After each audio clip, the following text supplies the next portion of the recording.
निगूहति गुणान् प्रकटीकरोति आपद्गतं च न जहाति ददाति काले सन्मित्रलक्षणम् इदं प्रवदन्ति सन्तः। सत्पुरुषों ने मित्र के 6 लक्षण दिए हैं। सबसे पहला लक्षण है पापान निवारयति। अच्छा सच्चा मित्र वही होता है जो हमें पापों से, बुराइयों से, दोषों से, दुर्गुणों से, दुर्व्यसनों से हमें बचाता है। किसी के साथ हम रहते हैं, लोग कह रहे भाई ये तो गलत काम है, इससे आत्मा मिल जाएगी, समाज में बदनामी हो जाएगी, भगवान का दंड मिलेगा, शरीर स्वास्थ्य बिगड़ जाएगा, बुद्धि बिगड़ जाएगी, भाई इस गलत काम को मत कर। अगर ऐसी कोई सलाह देता है तो वो कितना बढ़िया मित्र है जो हमें दुर्गुण दुर्व्यसनों से, हमारे पतन से हमको बचा रहा है। ऐसे मित्र को मित्र बना लेना चाहिए। पति पत्नी में कोई अगर रास्ता भटक रहा हो तो एक मित्र को दूसरे मित्र को रास्ता भटकते से बचाना चाहिए। घर में, अड़ोस पड़ोस में, जहाँ कहीं हम मित्र हैं, हमें एक दूसरे को बुराई से, पाप से, दोष से बचाना। कुछ ऐसे होते हैं कि बुराई में, दोषों में फंसाते, उनको भी मित्र मान लेते हैं। जो नई उम्र के युवक युवतियां हैं, स्कूल कॉलेजों में पढ़ते हैं, अगर किसी मित्र ने कहा कि लोग सिगरेट पियो, अरे नहीं पी जाए, अरे पियो तो सही है, मित्र हो। लोग वाले गुटखा खाओ, लो आज बियर पिएंगे, बियर पिला दी तो मित्रता, सिगरेट पिला दी तो मित्रता, गुटखा पिला दिया तो मित्रता, पिक्चर दिखा दी तो मित्रता, कहीं सैर सपाटे में ले गया तो मित्रता। जबकि जीवन को कितनी बुराइयों में फंसा रहा है, उसको भी मित्र बनाने में भी ये तो मित्र बनाने के योग्य नहीं, ये तो शत्रु है, हमारे जीवन को बर्बाद करने में लगा हुआ है, दुर्गुण दुर्व्यसनों में फंसा रहा है, उसको भी मित्र मान रहे हैं। क्योंकि हम समझ नहीं रहे मित्र होता क्या है, उसके लक्षण क्या होते हैं। पहली शर्त है जो पाप से, बुराई से, दोषों से हमें बचाने की कोशिश करता है, उसको मित्र बनाइए। दूसरी बात है योजयते हिताय, अच्छे कार्यों में हमें जोड़ता है। कोई कहे जल्दी चला करो, व्यायाम किया करो, बड़ों को रोजाना चरण छू के अभिवादन किया करो। और देखो भाई सत्य ही बोलना चाहिए, झूठ नहीं। और देखो कभी थोड़ा भगवान का भजन भी कर लिया करो, अपने घर में हवन करा लिया करो। अच्छे अच्छे कामों में जोड़ने की सलाह दे रहा है। आज उसको हम शत्रु मान लेते हैं, उसको मित्र नहीं बनाते। वो कितना बड़ा मित्र है जो हमें हर समय अच्छे कामों में जोड़ने की बात कह रहा है, उसको ही मित्र बनाओ। देखो हमारे जीवन की जो धारा है, जो बहाव है, वो एक दो किनारे में से एक से जुड़ी हुई रहती है। जैसे हम अगर पुण्य कार्य से, अच्छे कार्यों से लगे हैं तो बुरे कार्यों से बचे रहेंगे। जैसे दिन में है तो रात में नहीं है, रात में तो दिन में नहीं है। लाभ हो रहा तो हानि नहीं हो रही, हानि हो रही तो लाभ नहीं है। सुखी है तो दुख नहीं है, और दुखी है तो सुख नहीं है। एक से ही तो जुड़ के रहते हैं। एक नदी के 2 किनारे होते हैं, एक पृष्ठ के तो, एक पन्ने के 2 पृष्ठ होते हैं। लाभ हानि सुख दुख ये सब क्या जोड़ है। इसलिए अच्छे कामों में जुड़े रहना मतलब बुरे कामों से बचे रहना। महर्षि दयानंद सरस्वती जी से उनके एक शिष्य थे अश्विनी कुमार नाम के, उन्होंने एक बात पूछी, स्वामी जी एक बात बताओ, आपके जीवन में कभी काम वासना का वेग आया है? कभी काम वासना ने आपको सताया है? स्वामी जी ने थोड़ा चिंतन करके कहा, भाई मुझे याद नहीं आता कि मेरे जीवन में कभी काम वासना पैदा हुई हो। उसने कहा स्वामी जी बड़े आश्चर्य की बात है, संसार में रहते हुए काम वासना आ जाए, विचारों से दबा दें, समझा दें कि आपको तो ठीक ही है, लेकिन बिल्कुल ही नहीं बुझी हो, ये कैसे संभव हुआ? तो ऋषि ने एक बात कही कि मैंने अपने जीवन को अच्छे कार्यों में इतना व्यस्त रखा है कि बुरे विचार आने का अवसर ही नहीं मिला। ये 100% बात है। अच्छे कार्यों में अपने को व्यस्त रखोगे तो ही बुराई से बच पाओगे, नहीं तो बच नहीं पाओगे। इसलिए ऋषियों ने हमारी दिनचर्या कितनी व्यस्त करके बांधी है। आप देखना ऋषियों की दिनचर्या, सुबह ब्रह्ममुहूर्त में 4 बजे चारपाई छोड़ो, चारपाई छोड़ते ही थोड़ा आंखों में छींटे तुलना करके प्रातरग्नि प्रातरेंद्रम हवामहि प्रातर्मित्रावरणा 5 मंत्रों का पाठ करो। जगते ही आप ओम कहते ही 5 मिनटों का पाठ करो। उसके बाद आप शौचालय जाओ, फिर आप दंत धावन करो, व्यायाम करो और फिर स्नान करो। तो स्नान करते हुए मंत्र बोलो, विश्वादेव सत्य ओम आपोष्टा भयो होता मुझे बताता। मंत्र बोलते हुए आप स्नान करो, फिर आप संध्या में बैठ के भजन करो, फिर आप हवन करो। डेली की बात बता रहा हूँ, 24 घंटे की दिनचर्या बांधी है ऋषियों ने। हवन करो, हवन करने के बाद जब भोजन करो तो मंत्र बोलो, ओम अन्नपते नमः। इस मंत्र को बोलो। फिर आप कहीं व्यापार में जा रहे हो, नौकरी पे जा रहे हो, गाड़ी पे बैठ रहे हो तो मंत्र बोल करके चलो। दुकान खोलो, खेती का काम करो तो मंत्र। पहले बुवाई वगैरह करते थे तो हमारे बुजुर्ग जो है भगवान को याद करके बोलते थे। भगवान पशुओं के लिए, पक्षियों के लिए, बैलों के लिए, देवों के लिए, इनों के लिए, खिलानों के लिए, अन्नदी के, ईश्वर का नाम लेके वो काम करते, भगवान का याद कर रहे। फिर नौकरी व्यापार से लौट के आओ, फिर हाथ मुंह धो, फिर संध्या करो, हवन करो, फिर संध्या करो, फिर भोजन करते समय मंत्र बोलो, फिर शाम को सो तो फिर मंत्र बोलकर सो। अच्छे कार्यों में ऋषियों ने हमारे 24 घंटों को बांध करके दिया है। जो इतना अच्छे कामों में ट्रिक उड़ा के रखेगा उसके जीवन में कभी दोष और बुराई प्रवेश कर ही नहीं सकती। तो दूसरी बात, योज अते हिताया, अच्छे कामों में जोड़िए जोड़िए। तीसरी बात ये, गुहिरम गुहति, गोपनीय रहस्यमयी बातों को छुपा के रखता हूं। मित्रों की, संबंधियों की कुछ बातें गोपनीय होती हैं, उनको बाहर नहीं कहना चाहिए। इसलिए कहा बंद है मुट्ठी तो लाभ की, खुल गई तो खाप की। बंद रहेगी तो लोगों में ये रहेगा पता नहीं क्या चीज है, और खुल गई तो अच्छी भी। इसीलिए अपनी कोई गोपनीय बात है घर परिवार की, सास बहू की, देवरानी जेठानी की, पति पत्नी की, पिता पुत्र की, उसको बाहर नहीं कहना चाहिए। चुपके से काम में समझाना चाहिए, तुम ये गलत कर रहे हो, तुम्हें ये दोष आ रहा है, तुम्हें ये बात है, इसको देख लो, संभाल लो। और आगे का गुणान प्रगति करोगी, उसमें कुछ अच्छाइयां हैं उसको समाज में कहते रहो, उसको आप प्रकाश करते रहो। आजकल क्या कहता है, कमियों को तो बाहर कहेंगे, गुणों की कोई बात नहीं। इसीलिए झगड़े होते हैं, घटना होती है, फूट हो जाती है। अगर आप संगठन चाहते हो, प्यार चाहते हो, मित्रता चाहते हो, संबंध बने रहे, रस बना रहे, तो गुणों की तो बड़ाई करो, और कोई कमी है तो उसकी चुपके से काम में, घर में, परिवार में बैठ करके समाधान करो। अच्छा, इसका लाभ वैसे भी आप देख सकते हैं। मैं एक उदाहरण देता हूँ, बड़ी बड़ी माता जी हैं, कुछ बुजुर्ग भी बैठे हुए हैं। एक बार क्या हुआ, एक बूढ़ी माँ पड़ोसन के यहाँ गई। पड़ोसन कहा, ये माता जी स्वागत है, बैठिए, आपका स्वागत है, लाओ मैं आपको चाय बना के लाती हूँ। तो उन्होंने कहा, ना बेटी, चाय मत बना के लाना, मैं जब घर से चलती हूँ ना बाहर, तो मेरी बहू क्या है, साक्षात लक्ष्मी है, देवी है, घर को स्वर्ग बना दिया है, बहुत जल्दी जगती है, सबको खिला पिला के सोती है, बिल्कुल घर को चमन बना दिया है, और मुझे खिला पिला के ही बाहर जाने देती है। खा पी के आई हूँ और मैं कुछ नहीं खाऊंगी, मैं तो ऐसे ही बातें करना आ गया, बड़ाई कर दी।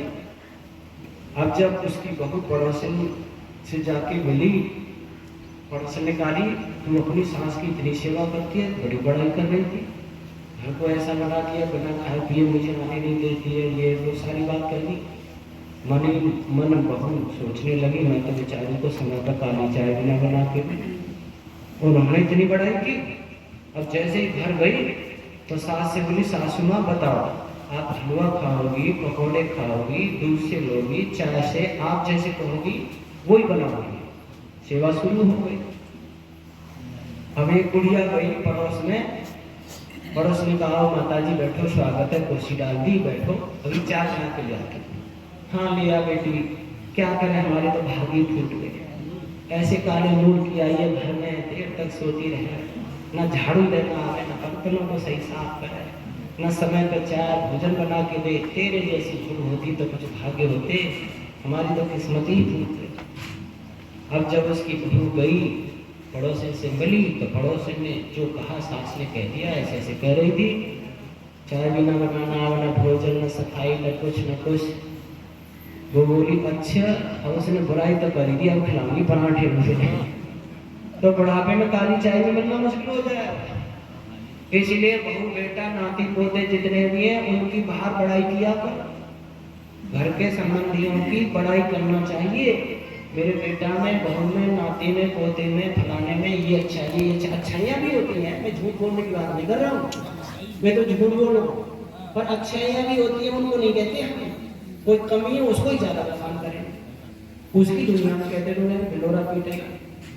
कमियों को चुपके से कान में कहा करो, और अच्छाइयाँ जो है उनको आप समाज में बखान किया करो। तो उससे क्या होगा, संगठन बनेगा, एक दूसरे में आकर्षण होगा, एक दूसरे में लगाव होगा। और आगे चल करके गुण किया है, वो है आपद्गतं च, आपत्ति पड़ने पर साथ नहीं छोड़ो। मित्र का सबसे बढ़िया लक्षण ये है कि वो मित्र को आपत्ति में, मुसीबत में देखकर उस समय उसकी मदद करे। संपत्ति में तो सब मित्र हो जाते हैं। कुछ लोग ऐसे होते हैं, तुम्हारे पास खाने पीने को और उसको सुविधाएं मिल रही है, तुम्हारी बड़ाई करेंगे, तुम्हारे पास बैठेंगे, तुम्हारी प्रशंसा करेंगे, और मुसीबत आ जाए तो दूसरे रास्ते से निकल जाएंगे, पीठ फेर के चले जाएंगे। एक चटकुला आता है समझाने के लिए। एक आदमी चला जा रहा था, एक चौधरी जी बैठे थे चबूतरे पे। उसने कहा जीजा जी राम राम। राम राम भैया, राम राम भैया, आओ आओ आओ बैठो। शाम का वक्त था। सोचा कि मैं तो जानता नहीं, बस ससुराल में किसी कोने का हो, मैं तो जीजा कौन कह, और जीजा का नाम लेते ही रसीला पूछ लिया, कोई जीजा जी कह दे। तो उन्होंने कहा आइए आइए बैठिए। अच्छा बैठो, मैं भोजन की कह के आता हूँ घर पर। घर गए और कहा तेरे गांव का भैया आया, उसके लिए भोजन करना। और ये माताएं बहनें ऐसी हैं, गांव के किसी कोने का भैया मिल जाए तो समझ में उनका प्रसन्न हो जाता है, चेहरा खिल जाता है। गांव का तो रूप भी दिखाई दे जाए बेचारे को, क्योंकि यहाँ जन्म हुआ है और कभी कभी दर्शन होते हैं जन्मभूमि के। कोई मिल जाए तो फिर देखो कितनी प्रसन्नता होती है, मेरा गांव का भैया है, बढ़िया भोजन होना है, पूरी कचौड़ी पुए खीर अच्छा सामान, भैया को खिलाऊंगी, अपने घर परिवार की राजी खुशी पूछूंगी। अब थोड़ी देर के बाद में चौधरी ने कहा भैया तुम अंदर जाओ और भोजन कर लो। सोचा मैं क्या करूँगा, बहन भाई बतरा लेंगे आपस में, मैं जाऊँगा तो वो सब जाएंगी। अब वो अंदर गया, जाते का भाभी जी राम राम, एकदम से घूमट मारा। वो तो यूँ कह रहे थे भैया ये ऐसी मजाक करते हैं, और थाली ऐसे खिसका दी। और वो भोजन करके वहां से आ गया। अब कहा चौधरी ने तुम बैठो, मैं भी भोजन कर आता, फिर 4 बजे जाएंगे सोएंगे। अंदर गया तो देवी जी गुस्से में 11 बोल एकदम गुस्से में, इतना शर्म नहीं आती, बूढ़े हो गए मजाक करते हुए, तुम ये कह रहे थे मेरा भैया तुम्हें भोजन नहीं बनाती क्या? क्यों तुम्हारा भैया नहीं वो, मेरा भैया क्यों? अरे मेरे से ये कह रहा था जीजा जी राम राम, तो भैया किसका हुआ? बोली मेरे से भाभी राम राम कह रहा था, ये कह रहा था बाद में भोजन करूँगा, पहले पूछ के आ। वो गए क्यों भाई एक बात बता, तू मेरा भैया है कि नहीं घरवाली का भैया है? उसने कहा जी ना तो तुम्हारा भैया, ना तुम्हें घरवाली का भैया, ना तो 2 रोटी का भैया। मुझे आज रोटी खानी थी तुम्हारे यहाँ, तुम्हारे यहाँ सोना था, इसीलिए मैंने तुम्हें जीजा था उसको भाभी का। कुछ ऐसे 2 रोटी के भैया होते हैं जो तुम्हारी बड़ाई करेंगे, तुम्हें सब कुछ भी कहेंगे और ऊंचा पहाड़ पर चढ़ा देंगे तुम्हें, क्यों तुमसे मिलेगा। और जब तुम पे कोई परेशानी आ जाए तो पीठ फेर के चले जाए। और अच्छे सच्चे मित्र वही होते हैं जो वास्तव में आपत्ति पड़ने पर साथ देते हैं। देखो रामायण का एक प्रसंग आता है। रामायण में जिस समय श्री राम माता कौशल्या से वन जाने की अनुमति लेने गए, माता कौशल्या को मनाने लगे, राजी करने लगे, हे माता मुझे वनवास मिला है, आप पिताश्री की सेवा करना, उनके साथ रहना, अकेले पड़ जाएंगे, वो दुखी हैं, मैं 14 वर्ष के बाद आपसे फिर मिलूंगा। ऐसे राजी कर रहे थे कि सीता जी वहां आ जाती हैं। सीता जी के आने पर श्री राम ने कहा आओ देवी, आपके पास ही मैं आने वाला था, मैं 14 वर्ष के लिए वन को जा रहा हूँ। आप भी मेरे माता पिता की सेवा करना, समय पर संध्या उपासना करना, हवन करना। और देखो भरत इस समय राजा हैं देवी, भरत को राजा मान करके उनका सम्मान करना। भरत के सामने मेरी बड़ाई मत करना, क्योंकि राजा जो होता है वो अपने सामने किसी और की बड़ाई सुनता नहीं है। और देवी भरत के जो शत्रु हैं उनसे कभी मेल मिलाप मत करना, जो उनके प्रशंसक हैं उनसे ही रखना। और देवी आप यहाँ रह करके माता पिता की समय पर सेवा करते रहना। मैं 14 वर्ष के बाद आपसे मिलूंगा। सीता जी ने कहा मैंने सब सुन लिया है, आप वन को जा रहे हैं तो मैं भी आपके साथ चलूँ। नहीं, आपको आदेश नहीं मिला है, मुझे अकेले को ही मिला है। तो क्या हुआ, आप वन में रहें और मैं महलों में रहूं, ऐसा कैसे हो सकता है? श्री राम ने कहा देवी वनों में रहना बहुत कष्टमय जीवन होता है, नंगे पैरों चलना पड़ेगा, पैरों में कंकड़ चुभेंगे, कांटे चुभेंगे, बेलें लिपट जाती हैं, बहुत सारे और भी विघ्न उसमें आते हैं। रातें में जब सोते हैं तो मक्खी मच्छर काटने लगते हैं, जमीनों पर सोना पड़ता है, पत्तों पर सोना पड़ता है, पक कर चुक करके जो फल गिर जाते हैं उन्हीं से गुजारा करके रहना पड़ता है, पेट भरना पड़ता है। नदी सरोवर तालाब झरनों के पानी पी करके गुजारा करना पड़ता है। रातें साए साए करती हैं, बड़ी भयानक काली रातें होती हैं, आंधी तूफान चलते हैं, उनमें रहना बहुत कष्ट में होता है। आप यही महलों में रहो, मैं 14 वर्ष के बाद आपसे मिलूंगा। सीता जी ने कहा आप इतने कष्ट में रहें और मैं महलों में पलंगों पर शयन करूं, सुविधा में रहूं, ऐसा कैसे हो सकता है? आपको पता है जब हमारा पाणी ग्रहण संस्कार हुआ था तो हमने कहा था सखे सप्तपदी भव, आज से हम मित्र हो गए। और एक मित्र इतनी संकट में और एक मित्र आनंद में, ऐसा नहीं हो सकता। मैं भी नंगे पैरों चलूंगी, मैं भी जमीन पर सोऊंगी, ब्रह्मचर्य का पालन करूंगी, अपने काम स्वयं करूंगी, आपको कोई कष्ट नहीं दूंगी, मैं आपको कोई तकलीफ, जैसे आप तपस्वी जीवन जिएंगे वैसे ही मैं जीऊंगी। श्री राम ने कहा देवी वहां बड़े हिंसक प्राणी होते हैं, शेर हाथी चिंगाड़ते हैं, नदियों में नहाने जाओ तो मगरमच्छ खाने को दौड़ते हैं, और वहां बहुत राक्षस लोग रहते हैं, उनसे आपका बचाना, आपकी रक्षा करना बड़ा मुश्किल हो जाएगा। जब ये बात कही तो सीता जी ने व्यंग कसा कि तुम राक्षसों से, हिंसक प्राणियों से भी मेरी रक्षा नहीं कर सकते, इतने भीरू हो, कमजोर हो, डरपोक हो, कायर हो। अगर मेरे पिताश्री को ये मालूम होता तो तुम्हारे साथ मेरा कभी विवाह नहीं कराते।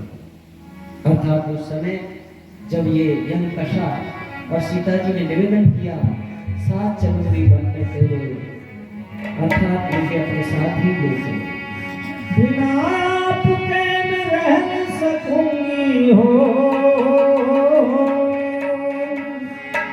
बिना आपके न रह सकूंगी, साथ चलूंगी तेरे ओ साजन मेरे, प्रीतम मेरे ओ साजन मेरे, ओ रघुवर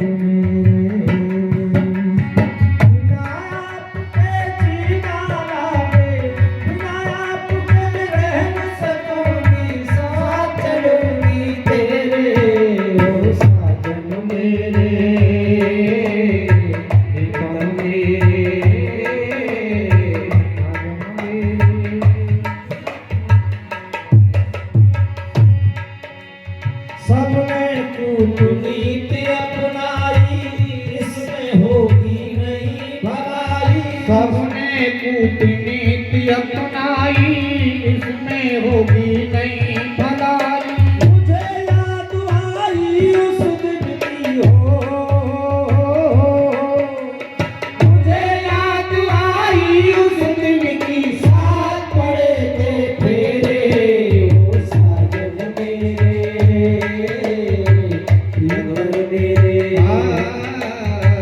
साजन मेरे, प्रीतम मेरे। बिना आपके जीना लागे, बिना आपके रह न सकूंगी, साथ चलूंगी तेरे ओ साजन मेरे।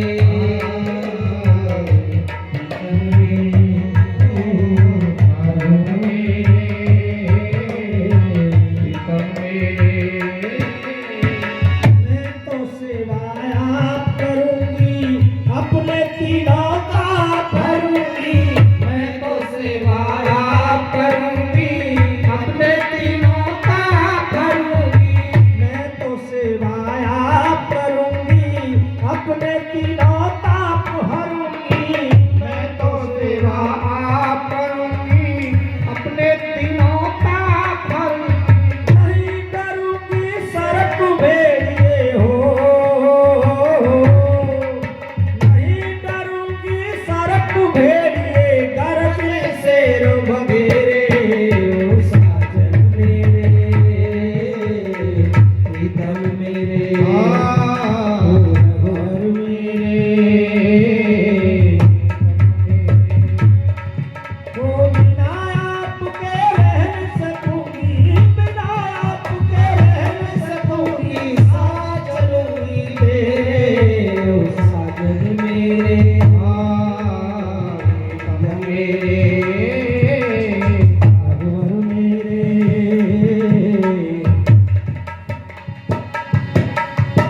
मेरी इच्छा रही न धन में, कुछ दिन साथ रहूंगी बन में। मेरी इच्छा रही न धन में, कुछ दिन साथ रहूंगी बन में। मेरी इच्छा रही न धन में, कुछ दिन साथ रहूंगी बन में। मेरी इच्छा रही न धन में, कुछ दिन साथ रहूंगी बन में। राजभवन में दुख द्वंद्व में हो, ओ राजभवन में दुख द्वंद्व में डाल दिए हैं घेरे। ओ साजन मेरे, प्रीतम मेरे, साजन मेरे,